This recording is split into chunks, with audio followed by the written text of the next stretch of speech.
दोस्तों, मुझे पता है आप सब लॉकडाउन में बोर हो रहे हैं, तो मैं आपकी बोरियत दूर करने के लिए लाया हूँ hello app, India's leading social media platform.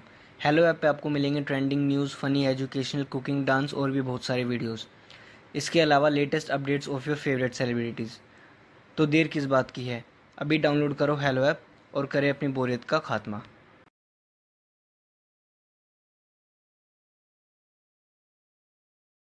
माँ, ये राधिका है, तुम्हारी बहू। राधिका गांव में हॉस्पिटल में नर्स का काम करती है। बस हम दोनों में दोस्ती हो गई और हमने शादी कर ली। राधिका, माँ के पैर छू। अरे चल हट, नालायक। अरे मैंने क्या क्या सपने देखे थे कि तेरी शादी किसी अमीर घर में करूंगी और दहेज में लाखों रुपए लूंगी, और तू गांव की इस मामूली लड़की को मेरी बहू बनाकर ले आया। लेकिन बेटे की जिद के आगे सुनीता देवी मजबूर हो जाती है। राधिका सुनीता देवी को फूटी आंख भी नहीं भाती थी। तुम चिंता मत करो भाग्यवान, हम दोनों मिलकर अपनी बहू को इतना सताएंगे कि वो हमसे तंग आकर ये घर छोड़कर चली जाएगी। फिर हम अपने बेटे की शादी किसी बड़े सेठ की बेटी से कर देंगे, ठीक है? अगले दिन सुनीता देवी अपने बेटे का कमरा साफ कर रही होती है। तभी बहू के सामान में उसे एक बड़ी बड़ी मूंछों वाले आदमी की तस्वीर दिखाई देती है और उसके कंधे पर एक बड़ी सी बंदूक टंगी होती है। तस्वीर के नीचे लिखा होता है डाकू मंगल सिंह। ये किसकी तस्वीर है बहू?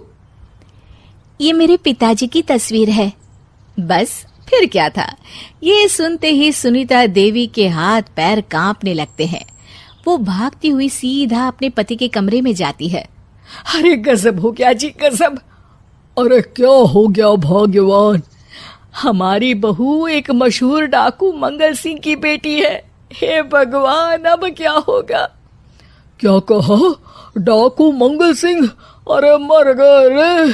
सुना है वो तो बड़ा ही खतरनाक डाकू है, मारता ज्यादा है गिनता कम है। लोग पुलिस वाले भी उसके नाम से कांपते हैं।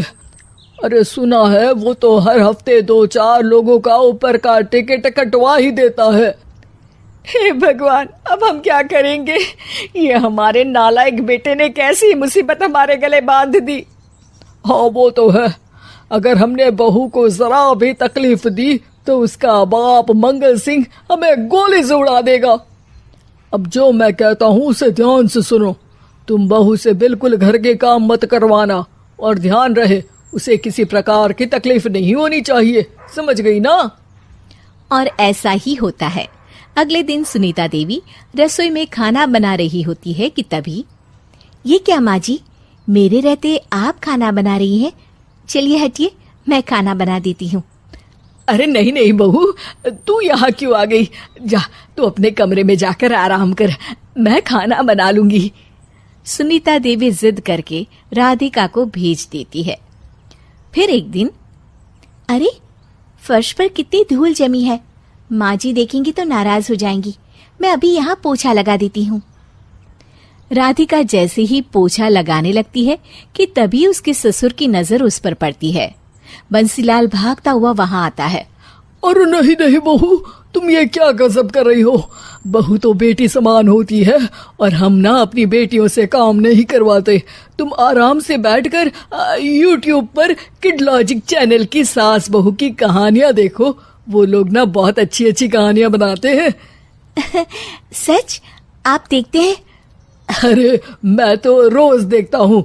शहर की बहू तो मेरी फेवरेट कहानी है। हाँ, ये कहकर बंसीलाल पोछा लगाने लगता है। इस तरह राधिका के सास ससुर सारा दिन उसकी खुशामद में लगे रहते हैं और उसे किसी महारानी की तरह रखते थे। कैसा लगा बहू? पिज्जा टेस्टी तो है ना? अच्छा, मीठे में क्या खाओगी बोलो तो? माँ जी, मुझे तो काजू कतली बहुत पसंद है, और उसके बाद एक गिलास लस्सी मिल जाए तो मजा आ जाएगा। ये सुनते ही सुनीता देवी अपने पति को कोहनी मारते हुए कहती है, अरे सुना नहीं बहू क्या मांग रही है? जल्दी से भागकर बाजार जाइए और सब खरीद कर ले आइए। हाँ हाँ भाग्यवान, अभी जाता हूँ। राधिका की तो 5 उंगलियां घी में थी। वो तो अपने ससुराल में मजे कर रही थी। दूसरी तरफ राधिका की सास उसके लिए कभी नई साड़ी खरीद लाती तो कभी उसके लिए नए गहने बनवा देती। फिर एक दिन डाकू मंगल सिंह अपनी बेटी राधिका से मिलने अपने आदमियों के साथ आता है। उन सबको देखते ही राधिका के सास ससुर डर के मारे कांपने लगते हैं। मर गया रे, डाकू मंगल सिंह तो सच में कितना डरावना दिखता है, ऊपर से इतनी बड़ी बंदूक लेकर घूमता है।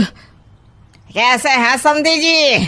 क्या हुआ? आप इतना घबरा क्यों रहे हैं और आपको इतना पसीना क्यों आ रहा है? आपकी तबीयत तो ठीक है ना? जी अभी तक तो ठीक है, पर लगता है बहुत जल्द खराब होने वाली है। क्या कहा आपने? जी कुछ नहीं, बताइए बताइए कैसे आना हुआ? दरअसल आज आपके शहर में हमारी नाटंकी मंडली का प्रोग्राम है, तो इसी बहाने सोचा बेटी का ससुराल भी देखता चलूं।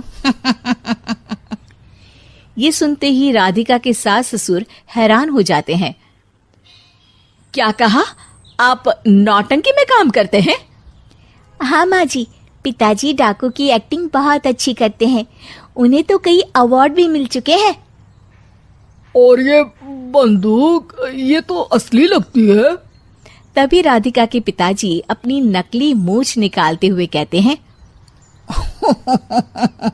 इस मूंछ की तरह यह बंदूक भी नकली है। ये तो छर्रे वाली बंदूक है, इससे तो मैंने आज तक चिड़िया भी नहीं मारी।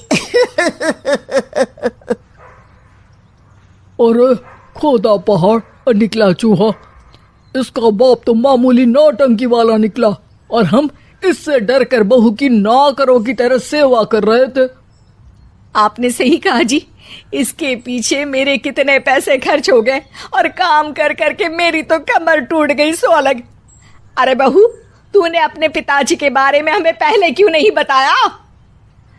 राधिका मुस्कुराते हुए कहती है, आपने तो कभी पूछा ही नहीं ना माँ जी।